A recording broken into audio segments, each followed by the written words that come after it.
La passion ne suffit pas toujours, l'excellence technique non plus. Ce qui fait la différence, c'est la compréhension profonde de ce que traverse un cavalier dans sa quête de progression. Je m'appelle Inès, je suis la créatrice de Master Dressage et aujourd'hui je vous partage mon expérience, mon parcours. Pas celui que l'on voit en surface, pas les CV classiques d'une cavalière, mais l'histoire qui m'a construite et qui donne tout son sens à ma mission actuelle. Tout a commencé, comme pour beaucoup d'entre nous, à partir d'un coup de cœur pour les chevaux. Mon père m'a amené monter un petit cheval et depuis, cette passion ne m'a plus quittée. À tel point qu'à mes 5 ans, il a pris une décision qui allait changer notre vie de famille et c'est l'achat d'une jument Camargue de nom Fleur. Je me souviens encore de la réaction de ma mère, elle était terrorisée. Complètement terrorisée au point de rester enfermée plusieurs jours à la maison, refusant de sortir parce qu'il y avait ce cheval dans le jardin. D'ironie, cette même jument est devenue un membre à part entière de notre famille. D'ailleurs, Fleur nous a laissé une anecdote qui résume parfaitement son caractère. Un jour, agacée par une voiture qui était un peu trop proche de son popotin, elle l'a regardée et elle s'est tout simplement assise dessus. Imaginez la scène et le constat. Véhicule A, une Peugeot 205, véhicule B, un poney. Ce genre de moment forge une certaine vision de la relation avec les chevaux. À 9 ans, mes parents m'ont inscrite dans un poney club. Comme beaucoup, j'y ai fait mes premiers pas, j'y ai appris les bases, mais rapidement, quelque chose me manquait. Les chutes, les moniteurs qui me faisaient pleurer quand je n'y arrivais pas, c'était pas vraiment l'environnement dont je rêvais. Après 2 ans, mes parents ont senti cette limite et c'est là que j'ai découvert le monde des écuries de propriétaires, avec ma première demi-pension sur Django. Un nouveau monde s'ouvrait à moi. Cette écurie de propriétaires a marqué mon premier tournant. Non seulement j'y ai pris Django en demi-pension, mais c'est là aussi que nous avons trouvé Calix du parc, mon premier cheval. Un cheval qui n'était pas prévu, mais qui allait définir la suite. C'est pendant les vacances d'été en Toscane que tout a basculé. Ma mère tenait à ce que je continue de m'entraîner, puisqu'au retour des vacances, je devais participer à la mode Beuvron. Elle a trouvé une écurie, et sans le savoir, elle venait de me mettre face à ce qui allait devenir ma vocation. Patricia et Dagmar, 2 cavalières allemandes installées en Italie, m'ont ouvert les yeux sur ce qu'était réellement le dressage. Moi qui pensais avoir un bon niveau parce que je participais à ces fameux championnats, j'ai découvert je n'en étais qu'aux prémices. Cette révélation aurait pu être décourageante. Elle a été au contraire le moteur de toute ma carrière. Au retour de ces vacances, plus rien n'était pareil. Les cours habituels me semblaient fades, j'avais découvert autre chose. C'est à ce moment-là que ma mère, comprenant mon besoin d'évolution, s'est mise à la recherche d'un nouvel entraîneur. Cette recherche nous a amenés à Exclusive Dressage qui était à Beauvoir à l'époque. J'y ai rencontré Mustapha El Bajaoui qui est dresseur et cavalier de spectacle. Ce qui devait être un simple stage s'est transformé en 2 ans formatrice. Avec Mustapha, j'ai appris bien plus que la technique. Il m'a enseigné la patience, une vertu qui ne m'était pas du tout naturelle à l'époque. Pour une jeune cavalière pressée comme moi qui voulait tout de suite, ces leçons étaient précieuses. Il m'a appris le sens du détail, la précision, l'importance des fondamentaux. C'est sous sa tutelle que nous avons pris la décision de vendre Calix après une année de concours avec lui. Ma première vente de cheval, ça a été un moment déchirant, mais nécessaire pour mon évolution et nous l'avons remplacé par Symphonie de Montsec, une jeune jument achetée lors d'une vente aux enchères. Symphonie a été mon premier vrai défi, une jument avec des problèmes d'ovaires qui m'a fait découvrir les vols planés. Une expérience à la fois formatrice et traumatisante. Malgré son intelligence et sa gentillesse, ses chaleurs la rendaient imprévisible. Et nous avons fini par la vendre à l'élevage cosmique où elle est devenue une excellente poulinière. Cette période m'a appris une leçon cruciale. Parfois, le meilleur choix n'est pas de s'obstiner, mais de savoir s'adapter et de prendre des décisions difficiles. Après Symphonie, je me suis retrouvée sans cheval. Mes parents, ayant déjà beaucoup investi, ne pouvaient plus envisager de racheter un cheval dans l'immédiat. La solution, une demi-pension, plus accessible financièrement. J'ai multiplié les essais pour trouver un bon cheval et le bon entraîneur, sans succès. Et puis un jour, comme un don du ciel, nous avons reçu un email, un cheval à confier. C'était presque trop beau pour être vrai.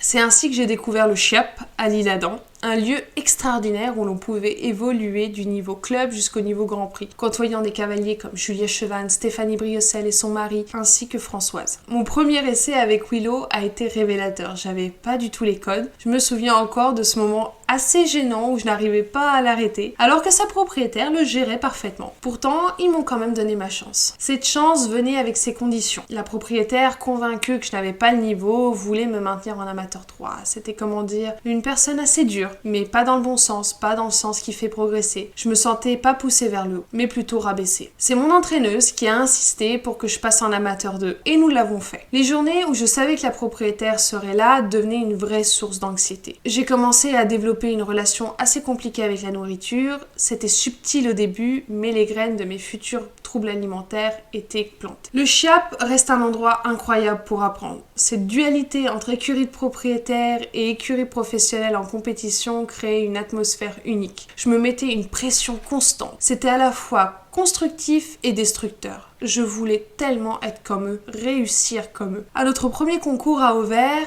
nous avions 3 jours d'épreuves. Les premières épreuves furent une catastrophe. J'étais en dessous des 62%, Willow faisait ce qu'il voulait de moi. J'étais au bord des larmes et là, une furie arrive. Ma mère m'attrape, m'amène dans un box et me sort un de ses sermons. Maintenant tu vas tous me les écraser, tu vas briller sur ce rectangle et tu vas réaliser ton rêve. Et vous savez quoi? Ma coach est même pas venue me voir sur cette dernière épreuve. Et de toute façon, j'avais raté les autres, donc c'était sûr que j'allais rater celle-ci aussi. Et au final, j'ai fini avec 70%. Et bien sûr, sur une première place. D'ailleurs, au moment où on l'a annoncé, elle n'y croyait pas du tout. Notre progression nous a d'abord menés au championnat de France par équipe à Jardy. Ces championnats restent un de mes plus beaux souvenirs. L'ambiance était différente, plus détendue, Françoise nous coachait, c'était vraiment magique. Je me souviens particulièrement de notre reprise libre en musique. Je suis sortie en larmes, submergée par les émotions. Une juge m'a même félicité. Nous avions atteint les 80%. Certes en amateur 2, mais j'étais tellement heureuse et je me sentais vraiment bien avec Willow. Puis est venu le championnat de France As au Mans. Je n'oublierai jamais mon arrivée dans ce grand manège. Malgré l'expérience des concours à Fontainebleau et ailleurs, rien ne m'avait préparé à ça. L'imposant manège du Mans m'a littéralement tétanisée. Je venais réaliser que je n'étais pas là pour m'amuser, je voulais gagner. Mais cette pression m'a totalement bloquée. J'étais pâle. La première épreuve a été marquée par cette frayeur. Willow l'a senti et a pris le dessus. Je revivais le même schéma que lors de ma première sortie en concours. Les 2 jours suivants ont été une course contre la montre pour rattraper ce retard initial. Malgré tout, nous avons réussi à monter sur la 2e marche du podium. Une performance dont je suis assez fière. Ces résultats m'ont ouvert la porte d'un stage de détection pour l'équipe de France. C'est là où j'ai eu, disons, une énième prise de conscience assez mémorable. J'étais un peu arrogante à cette période. Je pensais pouvoir battre tout le monde. La fougue de l'inexpérience, sans doute. Le coach de l'équipe était allemand. Il parlait principalement anglais et quelques bribes de français. Je me souviens particulièrement d'un moment de travail des changements de pied. Son verdict s'est résumé essentiellement à me faire comprendre que c'était, comment dire poliment, loin d'être le niveau requis. J'ai eu le droit à un magnifique "Sorry Mrs. but your flying changing are the shit".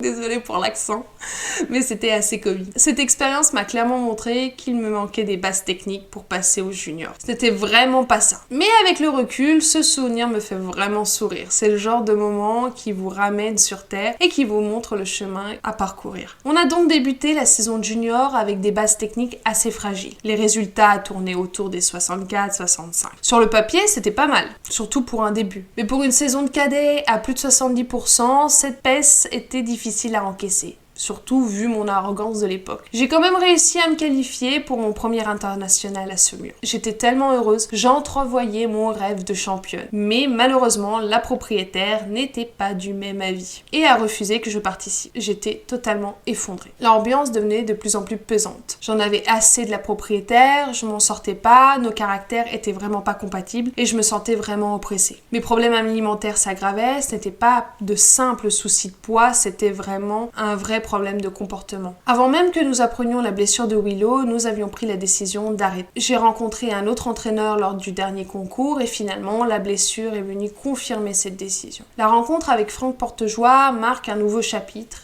À ce moment-là, le dévouement de mes parents pour ma passion prend encore une autre dimension. Nous habitions en Île-de-France. Et tous les week-ends, il m'amenait à Nevers, 2h30 de route. Un ibis budget et 2 jours sur place. Tout ça pour que je puisse avoir mes 2 cours par semaine et continuer à progresser. C'était une période de transition. Assez rapidement, mes parents ont commencé à fatiguer. Ces week-ends sur la route étaient épuisants pour tout le monde. Et le moral en prenait un coup. Et puis, une rentrée d'argent inattendue a tout changé. Mes parents ont pris la décision d'acheter un nouveau cheval. C'est là que l'histoire de Do It commence. Nous sommes partis aux Pays-Bas faire une sélection de chevaux. Sur place, on nous a fait essayer une douzaine de chevaux sur un week-end. Quand j'y repense, certains de ces chevaux avaient clairement un niveau au-dessus du mien. Finalement, si ma mère n'avait pas été là, j'aurais fait un sacré mauvais choix. Et puis arrive l'essai de Do It. Je m'en souviens comme si c'était hier. Je suis sortie de cet essai avec l'envie de pleurer. Je l'aimais pas. J'aimais pas ce cheval. Je le sentais pas du tout. Mais ma mère, elle, coup de cœur. Total pour Do It. Et finalement, c'est lui qu'elle choisit. On déclare que c'est lui le cheval qui allait m'apprendre et qui allait me permettre d'atteindre le niveau que je visais. Décembre 2014, Do It arrive en France, ou plutôt nous allons le chercher. À ce moment-là, je n'ai plus vraiment de coach, je prends des cours ponctuels, mais la plupart du temps, je me débrouille seule avec mes connaissances. Très vite, nous réalisons que Do It a des problèmes de santé. Des boiteries intermittentes, beaucoup de pieds joints dans le galop, des changements de pieds involontaires. Au début, on met ça sur mon compte. C'est la technique qui n'est pas bonne. Nous prenons des cours avec différents coachs, mais à part me donner systématiquement la faute, rien ne s'améliore. La découverte des problèmes de santé de Do It a été d'autant plus difficile pour mes parents qui avaient investi toutes leurs économies dans son achat. Nous n'avions pas prévu ce qui allait suivre. Un check-up vétérinaire révèle que Do It souffre du syndrome naviculaire, avec en prime une dorsalgie et une lombalgie. Et là, nous réalisons que les radios que nous avions n'étaient pas les bonnes. Les soins sont devenus un gouffre financier. Les fers orthopédiques seuls nous coûtaient 400 €, parfois même tous les mois, car en étant en alu, ils cassaient assez rapidement. Dans ces conditions, avoir un coach régulier était tout simplement impossible. Alors je me suis adaptée. En dehors de quelques cours avec Jean-Philippe Siat et plus tard mon arrivée en Essonne, je me suis formée seule. Je passais des heures sur internet à regarder des cliniques, à étudier les détentes des grands cavaliers, à analyser chaque vidéo, chaque détente qui pouvait m'aider. Je regardais les grands prix, je regardais les reprises juniors, les jeunes chevaux, tout y passait. J'analysais, j'essayais de comprendre, je testais. Malgré tout, j'ai continué à sortir en concours et les résultats étaient catastrophiques. Mais j'avançais. Petit à petit, j'ai progressé avec Do It jusqu'au niveau jeune cavalier. Ce n'était pas conventionnel, ce n'était pas facile, mais nous y arrivions. Malgré les difficultés, malgré les résultats compliqués, j'ai fait un choix qui a probablement rendu mon parcours plus chaotique. Garder Do It. Beaucoup de connaissances dans le monde équestre me conseillaient de le vendre. C'est vrai, nous avions réussi à aller jusqu'au championnat de France et même faire la finale, mais chaque sortie était un véritable combat. Mais vendre Do It, pourquoi faire? Mettre un autre cavalier dans la même situation que moi? Non, c'était mon cheval, mes problèmes, et puis je préférais qu'il reste avec moi. Certes, cette décision n'était pas comprise par tout le monde, mon père particulièrement. Il rêvait que sa fille devienne la championne qu'elle aurait voulu être. Mais mes parents ont accepté mon choix et ils ont compris que certaines valeurs étaient plus importantes que les médailles. Do It m'a vraiment permis d'apprendre l'humilité et l'amour pour son cheval. C'est peut-être grâce à ces difficultés que j'ai développé une approche un peu différente de l'équitation. N'ayant pas les moyens d'avoir un coach régulier, je devais comprendre par moi-même. Chaque progrès était le fruit d'une longue analyse d'essais et d'erreurs. Finalement, toutes ces difficultés m'ont forcé à développer une compréhension différente du dressage. Do It m'a appris énormément sur la santé des chevaux, sur ma position, et me forçait à me corriger constamment et surtout sur ma propre compréhension de l'équitation. Les défauts que j'avais, il me les montrait sans filtre. Je prenais des cours quand c'était possible et je saisissais chaque opportunité d'apprendre. Mais c'était rare. Pendant que je me battais avec les problèmes de santé de Do It, une autre épreuve m'attendait, le passage du DE. Il me fallait un tuteur et avec un cheval boiteux et des moyens limités, rien n'était simple. J'ai même dû emprunter le cheval d'une personne très généreuse juste pour passer l'entretien. Ces entretiens, j'ai dû m'y reprendre à 2 fois. Une fois à Ozoir et une fois à Jardy. 2 échecs. J'étais déprimée, paralysée par le stress. Les mots ne sortaient pas pendant les cours. Et en face de moi, des examinateurs de la vieille école qui exigeaient un niveau d'enseignement parfait alors que justement, on était censé apprendre. C'est ma mère qui, encore une fois, a changé la donne. Elle m'a dit « Tu sais quoi ? Ici ils veulent pas de toi, on va aller voir en Normandie s'ils sont assez intelligents. » Elle m'a amenée au haras du Pin. Même si j'étais terrifiée, marquée par mes échecs précédents, quelque chose était différent là-bas. Et quand j'ai expliqué mon parcours, mes craintes, leur réponse a tout changé. J'ai finalement fait ma formation à Jardy parce que c'était plus pratique et plus proche de chez moi. Et puis est venue l'année 2017 et je me suis retrouvée en Essonne chez mon tuteur. Cette année 2017 en Essonne restera comme une de mes pires années de ma vie. Mes problèmes alimentaires se sont aggravés, les TSCA sont devenus incontrôlables. Je me suis retrouvée avec quelqu'un qui, au lieu de m'enseigner, m'a complètement détruite. Je suis arrivée là-bas pleine d'espoir. J'avais rencontré des bons enseignants et je pensais trouver quelqu'un qui pourrait m'aider avec mon cheval, qui n'était pas du tout facile. Et enfin, avoir un entraîneur régulier. À la place, j'ai trouvé un tyran qui m'a physiquement et moralement plombée. Mon poids fluctuait de manière dramatique. Je passais du 45 kg, puis au 80 et ainsi de suite. C'était horrible. Non seulement elle était censée être ma tutrice, mais c'était juste une façade. Elle devait me fournir des élèves pour m'entraîner pendant l'année et pour mon examen. Et je devais présenter une élève sur un concours. J'ai dû me débrouiller seule, encore une fois. J'ai fini par demander à une de ses clientes si elle acceptait de monter Do It pour les concours, juste pour avoir une élève à présenter. Cette cavalière est devenue sans savoir ma première élève. Je me souviens d'un jour où je devais dicter une reprise libre en musique. Exceptionnellement, ma cavalière montait son propre cheval. Sur la diagonale, je la vois arriver un tout petit peu trop vite vers le ferme à ferme, sans préparation. Par réflexe, je lui conseille de préparer et de rassembler quelques foulées avant pour aider son cheval. La réaction de ma tutrice a été immédiate et brutale. Avec un regard noir, tu lui dis que la reprise et rien de plus. Malgré tout ça, nous sommes allés au championnat de France à Jardy et ensemble, nous nous sommes très bien amusés. Cette expérience a été tellement traumatisante qu'à la fin, je voulais même plus toucher un cheval. Tout ce que mes parents avaient construit pendant des années, ma confiance en moi, mon courage, tout ça avait été complètement anéanti. La confiance que j'avais gagnée avec Willow, malgré une propriétaire déjà difficile, avait été détruite. La seule chose qui m'a permis de tenir, c'était Do It et ma formation en shiatsu. J'avais commencé en parallèle. Et sur mon jour de repos, j'allais en cours à Paris. C'était ma bouffée d'air frais. Je passais d'un milieu toxique et anxiogène à un environnement où les gens cherchaient le calme et la bienveillance. Vers la fin de ma période en Essonne, alors que j'étais déjà au plus bas, Do It allait de plus en plus mal. Ses pieds s'étaient énormément détériorés et il s'était remis à boiter. Non plus par intermittence. Le diagnostic était sans équivoque. Tendinopathie du perforant, bursite et une naviculaire qui n'était plus juste un syndrome. Le pied était complètement déformé. Le verdict du vétérinaire, changement de fer et repos. Mais malgré ça, mon pauvre cheval n'allait pas mieux. C'était même pire. Après le changement de ferrure, il pouvait plus mettre un pied devant l'autre. Il pouvait pas rester comme ça. Et encore une fois, mon héroïne de mer arrive avec une idée un peu folle, les sangsues. Elle avait découvert que dans le milieu des courses, c'était assez connu et fréquent pour les chevaux avec des problèmes de tendinite. Et que leur salive avait des propriétés assez miraculeuses. Elle trouve un biologiste installé en Normandie qui pratique la pose des sangsues et qui s'appelle Emmanuel Lecouteil. Nous prenons rendez-vous ensemble et il pose une douzaine de sangsues sur les deux antérieures et laisse les bestioles faire leur travail. Après ça, il nous dit de patienter 2 mois et de faire de nouveaux examens pour voir l'évolution. 2 mois après la pose des sangsues, la transformation est incroyable. Do It, qui ne mettait plus un pied devant l'autre, était comme neuf. Le biologiste qui avait fait la route depuis la Normandie m'avait appris à poser les sangsues moi-même pour pouvoir continuer les soins si nécessaire, si Do It en avait vraiment besoin. Une scène reste gravée dans ma mémoire, c'est la vétérinaire qui connaissait déjà les pathologies de Do It et qui avait fait les échos précédentes qui montraient des trous énormes dans les tendons et une bursite conséquente.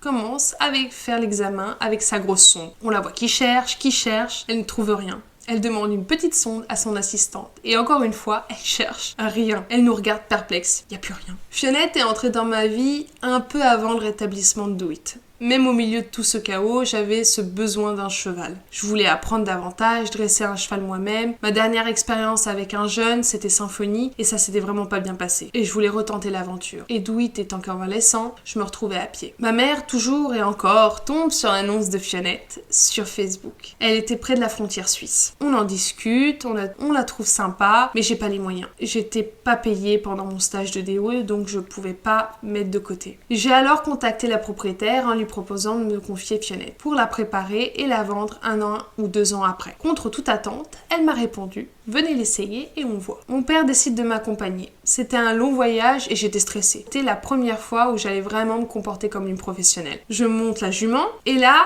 coup de cœur. Coup de cœur immédiat, pas pour son physique exceptionnel, non, c'était une connexion. Comme si je rencontrais quelqu'un qui me comprenait et qui me ressemblait. Je descends avec le sourire, presque larme à l'œil, prête à parler du contrat. Et là, la propriétaire m'arrête et fait: mais votre père l'a déjà acheté. Mon père avait juste vu ce que j'avais ressenti et il n'avait pas pu s'empêcher de l'acheter. Je remercierai jamais assez mon père pour ce geste. Fionette, c'est elle qui m'a permis de tenir pendant cette période en Essonne. Elle a été mon rayon de soleil alors que j'étais en train de périr dans ces écuries. C'est elle qui m'a redonné goût aux chevaux par sa sensibilité, sa douceur. Elle avait ce côté jument très protecteur, très câlin, très attaché à son humain. Elle est vraiment devenue la jument de la famille. Mes parents m'ont finalement sorti de ce milieu et j'ai pu me reconstruire et ça a été assez long. Petit à petit, je me suis stabilisée, surtout au niveau alimentaire. Mes problèmes ont commencé à se résoudre et j'ai trouvé un poids de forme. C'était comme si je commençais à respirer de nouveau. Entre-temps, après mon retour d'Essonne, en fin 2017, début 2018, j'ai trouvé un travail dans une écurie de CSO près de chez moi. Une belle opportunité, des chevaux de haut niveau qui tournaient en CSI 3 étoiles. 1er janvier, premier jour de travail, et je me souviens encore parfaitement de ce moment. Il faisait froid, tellement froid, un froid glacial, et le sol était verglacé. Je monte une grande jument qui venait d'Amérique. J'ai eu à peine le temps de poser mes fesses que je me suis retrouvée à faire un rodéo et un vol plané assez conséquent et pour surtout me retrouver avec la jument au sol à côté de moi. Elle m'a complètement marquée, une façon que j'aurais jamais imaginée. Moi qui n'avais jamais été trouillarde, j'ai développé des peurs que je n'avais jamais connues avant. J'avais vraiment peur des chevaux, même de mes cheveux. Je suis pas restée longtemps dans cette écurie de CSO. Je montais une douzaine de chevaux par jour, en plus des miens, et c'était physiquement impossible à tenir, surtout en vue de mon état de santé et mes peurs. Personne pour m'aider à les préparer, donc au bout d'un moment, j'ai lâché prise. Je me suis alors totalement consacrée au shiatsu. Je suivais mes cours, je massais des gens, et je m'occupais simplement de mes chevaux. Cette période m'a permis de me reconstruire et de retrouver plus ou moins un équilibre correct. J'alternais entre mes cours de shiatsu, donnais quelques cours d'équitation à droite à gauche et de prendre des cours de temps en temps aussi avec Fionette. Et d'ailleurs, nous sommes sortis un peu en concours avec elle. Le dressage de Fionette n'a pas été un long fleuve tranquille. Tous les exercices à apprendre étaient compliqués, les épaules en dedans, les appuis, les sessions, tout la mettait en panique. Les changements de pied, j'ai cru que j'allais m'arracher les cheveux. C'est finalement avec Margot Blais que nous avons réussi à débloquer la situation. Mais même après ces cours, beaucoup de changements de pied ne passaient pas et ça a pris au moins 4-5 ans avant que ça devienne fiable. Maintenant, quand j'y repense, je réalise que la personne la plus stressée des deux, c'était probablement moi. Je voulais tellement prouver aux gens qui m'avaient fait du mal que je pouvais y arriver, que j'avais eu une pression incroyable sur mon cheval alors qu'elle n'en avait pas besoin. En 2018, Douit a commencé à avoir de nouveau des rechutes et des problèmes de santé. Sa santé se dégradait, les pieds s'étaient énormément abîmés et les sangsues ne suffisaient plus. Ou du moins, l'effet ne durait pas assez longtemps. C'était du cache-misère. Et c'est là qu'on a découvert les pieds nus à travers le site de Guillaume Parisot. On s'est dit foutu pour foutu, on essaye. Les 2 premiers mois après le déferrage ont été très difficiles pour Douit. Il avait très mal, il n'arrivait pas à marcher, c'était une catastrophe. Les talons étaient complètement partis vers l'avant, le pied était bombé, c'était vraiment pas beau à voir. Mais après ces 2 mois de souffrance, il s'est remis à aller mieux. On lui a refait les sangsues encore une fois et il s'est tellement bien remis qu'au mois de mars, il a pu concourir une dernière fois en amateur 1. C'était une belle façon de finir sa carrière.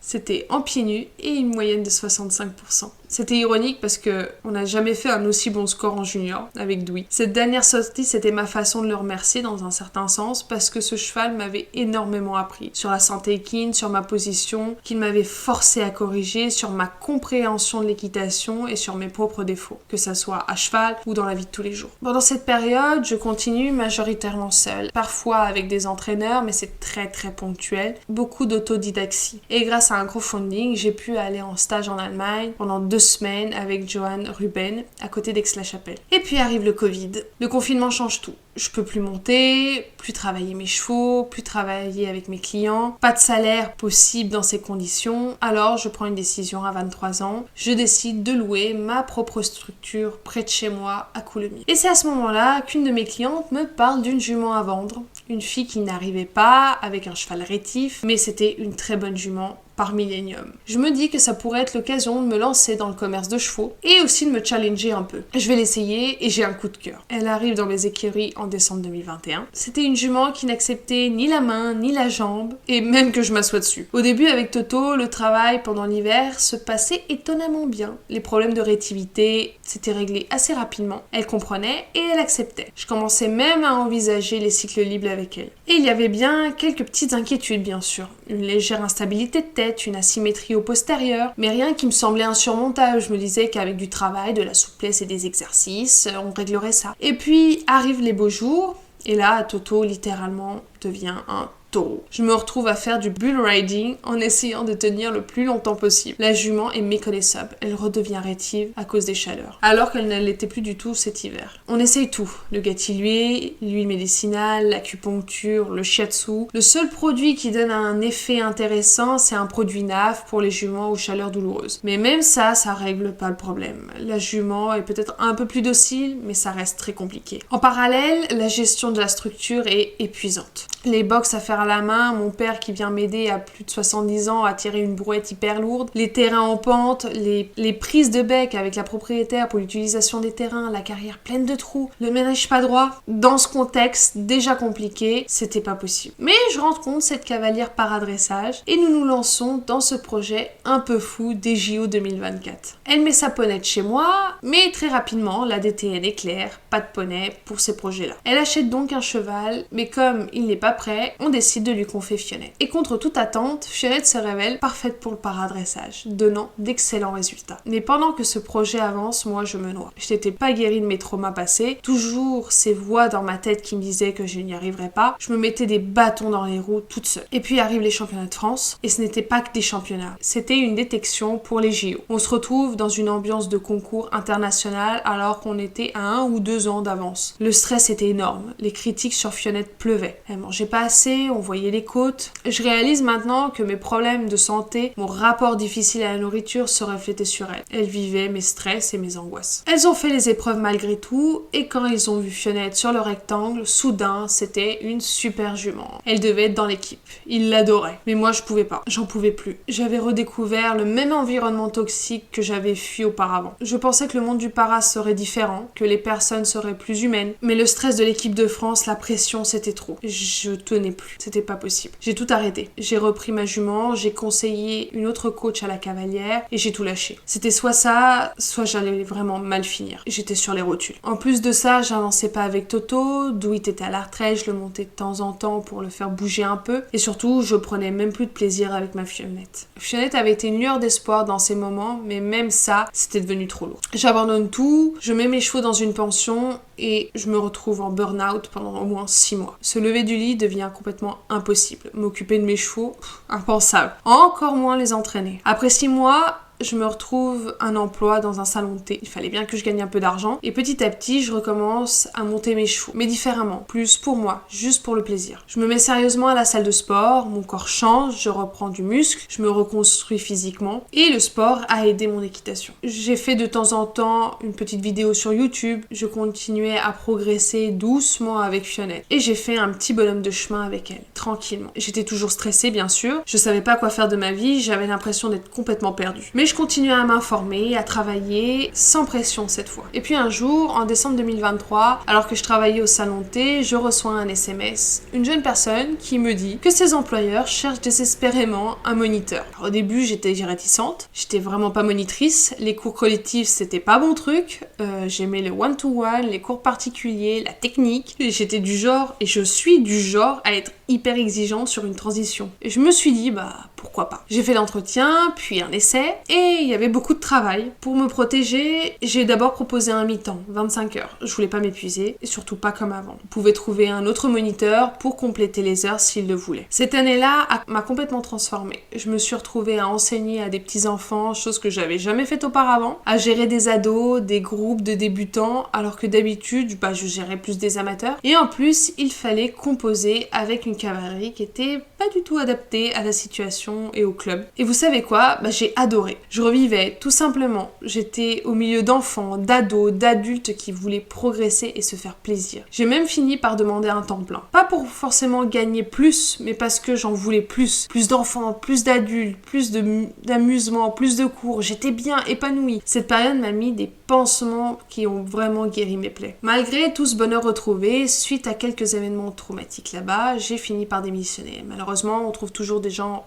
très peu bienveillants et surtout pas honnêtes. Je prends alors un mois de pause pour réfléchir à la suite. Et là, je tombe sur une annonce à Alizé Froment qui venait de se réinstaller en France et qui cherchait quelqu'un. Je me suis dit, pourquoi pas ? J'envoie ma candidature et à ma grande surprise, ça passe. Je vais faire un essai de 2 jours et je me dis que je vais énormément apprendre, surtout sur le travail à pied que je commençais juste à découvrir avec Toto. C'est quelque chose que je voulais approfondir de manière vraiment plus professionnelle. Tout s'enchaîne très vite. Il fallait que j'arrive le 1er septembre et j'avais postulé mi-août. En 2 semaines, j'ai dû m'organiser, trouver un appartement, déménager, acheter des meubles, une vraie course contre la montre. Elle a même accepté mes 3 chevaux. Tout semblait parfait. Et puis je m'installe là-bas, une seule semaine, et après je repars chez mes parents. Je venais de découvrir que j'étais enceinte. Je voulais pas être seule et j'avais besoin de ma famille auprès de moi. Tout ce déménagement, tous ces projets pour finalement revenir au point de départ. Mais ce retour était pas un échec, c'était le début de quelque chose de nouveau. Et c'est là qu'est née l'idée de Master Dressage, mon 2e bébé en cours. Un projet qui a pour objectif très clair, ne jamais faire vivre aux cavaliers ce que j'ai vécu. La bienveillance est devenue une de mes valeurs, et même la valeur fondamentale de Master Dressage. Parce que j'en ai manqué cruellement, et que oui, j'ai eu des moments de bienveillance, notamment avec Mustapha El Bajaoui, qui reste pour moi le meilleur entraîneur que j'ai eu. Pas forcément sur le plan technique, certes, il y a beaucoup de choses que je referai plus, mais pour le côté humain, ce qui m'a vraiment enseigné, la patience. Mon objectif maintenant, aider les cavaliers à progresser dans la bienveillance et l'autonomie. Je sais ce que c'est d'être seul et de n'avoir que des cours ponctuels. Pourtant, on peut progresser. J'ai amené Fionnette jusqu'au niveau Pro 3 et j'étais en train de préparer les Pro 2. Et ça, seul. C'est ça mon objectif actuel.